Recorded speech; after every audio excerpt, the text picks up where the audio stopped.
ಹಂಗಾಗಿ ಅದು ನಿಮ್ಗೆ ನೋಡಿದಾಗ ಅರ್ಥ ಆಗತ್ತೆ. ಅಂದರೆ ಪ್ರತಿಯೊಂದು ಪಾತ್ರ, ಉದಾಹರಣೆಗೆ ಈಗ ಡ್ರ್ಯಾಗನ್ ಮಂಜುವಿಂದ ಹಿಡಿದು ಕೊನೆಯದೊಂದು ಪಾತ್ರ ಮಾಡೋವರೆಗೂ ಎಲ್ಲ ಪಾತ್ರನೂ ನಾನು ಇಂಟರ್ವ್ಯೂ ಮಾಡಿ ನನ್ನ ಹತ್ರ ಫುಟೇಜ್ ಇಟ್ಕೊಂಡಿದ್ದೀನಿ ಕೆಲವೆಲ್ಲನೂ. ಅದು ನಾನು ಹೊರಗಡೆ ಕೊಡೋಕ್ಕಾಗಲ್ಲ. ಸೊ ಕೆಲವೆಲ್ಲ ಬೇಡ ಅಂದಾಗ ಡೆಫಿನೆಟಾಗಿ ನಾವು ಅವ್ರಿಗೆ ಒಬ್ಲೈಸ್ ಮಾಡಬೇಕಾಗುತ್ತೆ. ಯಾಕಂದರೆ ಅದು ಅಗೇನ್ ತಿರ್ಗಾ ಒಂದು ಸೋಷಿಯಲ್ ರೆಸ್ಪಾನ್ಸಿಬಿಲಿಟಿ ಇರುತ್ತೆ ಅದಕ್ಕೆ.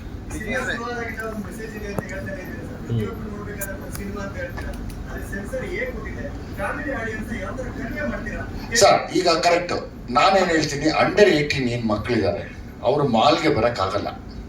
ಅವ್ರು ಬರೋದು ಬೇಡ ಪಾಪ. ಅವ್ರಿಗೆ ಪರ್ಮಿಷನ್ ಇಲ್ಲ. ಆಸ್ ಇಟ್ ಈಸ್ ನಮಗೆ ಸಿಂಗಲ್ ಥಿಯೇಟರ್ಸ್ ಏನಿದೆ ಅಲ್ಲಿಗೆ ಬಂದು ಅವ್ರು ನೋಡ್ಬೋದು. ಏನು ಅವ್ರಿಗೆ ಆ್ಯಕ್ಚುಲಿ ಅವ್ರಿಗೆ ಏನೋ ಹೇಳಕ್ಕೆ ಹೊರಟಿದ್ದೀವಿ ನಾವು ಅದರಲ್ಲಿ. ಸೊ ಹಂಗಾಗಿ ಬರೋಕ್ಕೆ ಹೇಳ್ತಾ ಇದ್ದೀನಿ ಸರ್. ಖಂಡಿತವಾಗ್ಲೂ ಅಪ್ಲೈ ಆಗತ್ತೆ. ಯಾಕೆಂದರೆ ನಮಗೆ ಎಲ್ಲಿಗೆ ಖಂಡಿತವಾಗ್ಲೂ ಅಲ್ಲಿಗೂ ಅಪ್ಲೈ ಆಗತ್ತೆ. ನಾನು ಅವ್ರನ್ನ ಯಾಕೆ ನೋಡೋಕೆ ಹೇಳ್ತಾ ಇದ್ದೀನಿ ಅಂದರೆ, ನಿಮ್ಮದೇ ಅಲ್ವಾ ಇದು ವಿಷಯ, ನೋಡಿ ಒಂದ್ಸರಿ ಟ್ರೈ ಮಾಡ್ಕೊಳ್ಳಿ. ಆದರೆ ನಿಮ್ಮ ಕೈಲಾದ್ರೆ ಏನೋ ತಿದ್ಕೋಬೋದಾ ಅಂತ ಹೇಳೋ ವಿಷಯ ಅಷ್ಟೇ, ಇನ್ನೇನಿಲ್ಲ. ಎರಡೂ ಇದೆ ಸರ್. ಬೆಂಕಿ ಮುಂದೆ ಬೆಣ್ಣೆನೂ ಇದೆ, ಬೆಂಕಿನೂ ಇದೆ. ಅಲ್ಲ, ಸೋಷಿಯಲ್ ಮೆಸೇಜ್ ಏನು ಹೇಳಕ್ ಹೊರಟಿದ್ದೀವಿ ಸರ್? ದಯಮಾಡಿ ನೀವು ಸಿನಿಮಾ ನೋಡ್ಬಿಟ್ಟು ನಮ್ಗೆ ಹೇಳಿ sir, please. Sir sir sir ಮೂರ್ತಿಗಳೇ,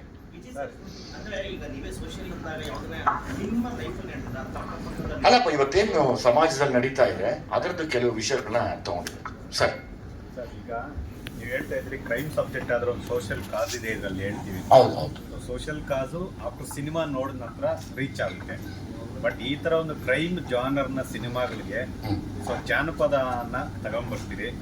ಹೇಗೆ ನೀವು ಅಂದ್ರೆ ಸಾಮಾನ್ಯವಾಗಿ ಫೋಕ್ ಅಂಡ್ ಕ್ರೈಮ್ ವರ್ಲ್ಡ್ ಬೇರೆ ಬೇರೆ ಎರಡು ವಿರುದ್ಧ ಸರ್. ಈಗ ಕಾಂಟ್ರಾಸ್ಟ್ ಆಗತ್ತೆ. ಅಂದ್ರೆ ಅವ್ರು ಹೇಳ್ತಿರೋ ನೋವಿನ ಕತೆಗೆ ಇವತ್ತು ನೀವೇ ಅನುಭವಿಸ್ತಾ ಇದ್ದೀರಾ ಅಂದ್ರೆ ಕಾಂಟ್ರಾಸ್ಟ್ ಮಾಡಕ್ಕೆ ಇಷ್ಟ ಟ್ರೈ ಮಾಡ್ತೀವಿ. ಅವಾಗಲೂ ಚರಣ್ ಒಂದು ಸ್ಟೈಲ್ ಇದೆ. ಅಂದರೆ ಇಲ್ಲಿ ನೋವಿದ್ರೆ ಅಲ್ಲಿ ದುಃಖ ಇದ್ರೆ ಇಲ್ಲಿ ನೀವೆಷ್ಟು ಎಂಜಾಯ್ ಮಾಡ್ತಿದ್ದೀರಾ ಅನ್ನೋದನ್ನ ಕಂಪ್ಯಾರಿಸನ್ ಕೊಡಕ್ಕೆ ಹೋಗ್ತೀವಿ. ಅಂದ್ರೆ ಫೋಕ್ ಯಾವಾಗಲೂ ಸ್ವಲ್ಪ ಸಾಮಾನ್ಯವಾಗಿ ಅದನ್ನ ಬಹಳ ಶುದ್ಧ, ಅದನ್ನ ಯಾವುದೇ ಕಲಬೆರಕೆ ಇಲ್ಲದೆ ನೋಡ್ತಾ ಇರ್ತೀವಿ.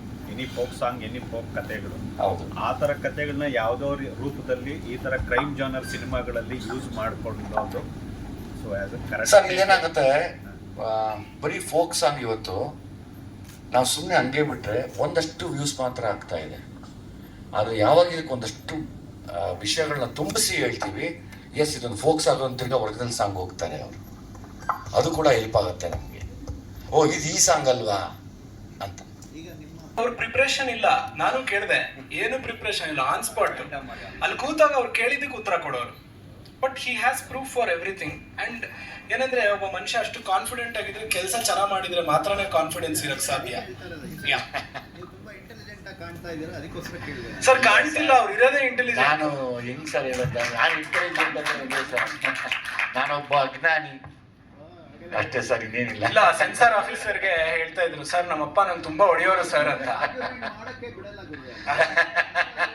ಅಲ್ಲ, ಅವ್ರಿಗೆ ಹೇಳಿದ್ರು ನಮ್ಮಪ್ಪ ನಂಗೆ ತುಂಬಾ ಹೊಡಿತಾ ಇದ್ರು ಅಂತ. ಅವ್ರು ಯಾಕೆ ಅಂದ್ರು, ಸರ್ ಯಾವಾಗ್ಲೂ ಬಿ ಪ್ಲಸ್ ಸಿ ಹಿಂಗ್ ತಗೋತಾ ಇದ್ದೆ, ಮೇಲಿಂದ ಇವತ್ತು ಖುಷಿ ಪಟ್ಟಿರ್ತಾರೆ ಸರ್ ಎ ತಗೊಂಡಿದೀನಿ, ಥ್ಯಾಂಕ್ ಯು ಸರ್, ಕೈ ಮುಗಿದು ಹೊರಗಡೆ ಬಂದ್ರು.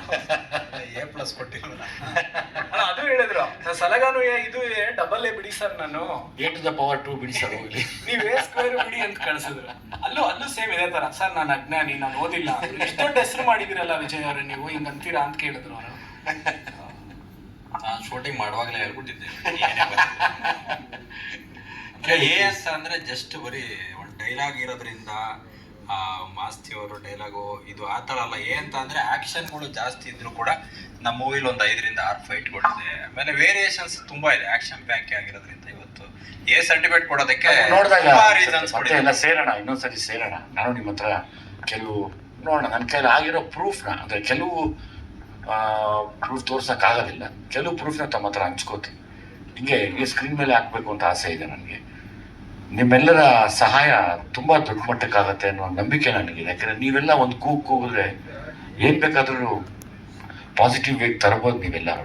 ಅದೆಲ್ಲ ತಮಗೂ ಕೂಡ, ತಮ್ಮ ಮಡ್ಲಿಗೂ ಕೂಡ ಜವಾಬ್ದಾರಿ ಹಾಕ್ತೀನಿ ನಾನು ಖಂಡಿತವಾಗ್ಲೂ. ನಾನು ನಿಂತ್ಕೋತೀನಿ ತಮ್ಮ ಜೊತೆಯಲ್ಲಿ.